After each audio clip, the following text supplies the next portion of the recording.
If you wear a chain or a necklace or a pendant, you may have noticed when you hold it there, after taking it off, it forms a beautiful symmetrical curve, whether it's wide or whether it's narrow. That's called a catenary curve, and it's a very special kind of curve because every link in the chain is pulling against the one next to it, pulling, pulling, pulling, stretching it tight. Also, something else is happening. The force of gravity is pulling downwards on every link of the chain.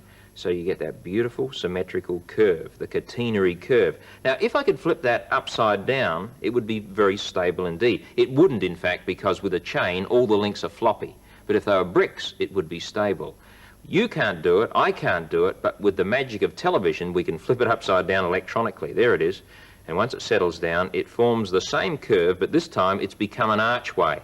And that sort of arch has been used in buildings and bridges for hundreds, even thousands of years. In America, there's a very famous monument called the Gateway Arch in St. Louis, Missouri. And that is a catenary curve, a catenary arch, pointing up in the air. You can actually go up the sides of that arch in little capsules and then look out through windows at the top and see the countryside around. It's a very stable structure because in a catenary arch, you see, every part of it, whether they're bricks or plates of metal, everyone is pushing against the one next to it, as well as being pulled down by gravity. And you can make a catenary arch yourself, starting with a chain. Here's what you do. Get a piece of styrofoam, polystyrene foam, or timber if you want to, and hang a chain down against it like that. There we are. Make it about the same height as width. Then lay the whole thing down flat. Then take a felt pen or a nylon tip marker and draw around just inside the chain. And by doing so, you will in fact be drawing a catenary curve, a catenary arch. There we are there. Then you can take the chain away. In fact, you can make a double arch if you want to. Then you simply cut it out using a safety knife of some sort, or if you're using timber, you might need to use a saw.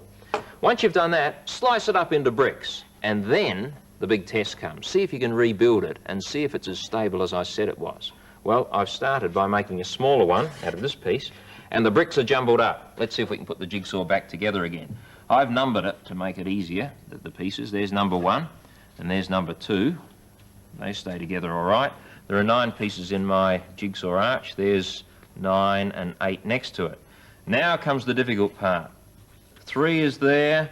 7 is here. I'll lean them against one another while I find the next 2 pieces. 4 on the left and 6 on the right. There we are. And we have 1 more piece to go in, and that's number 5. We'll spread them out a little bit and see if the whole thing will stay together. Almost there. This bit goes out just a little more. Get them in position, and it stays there.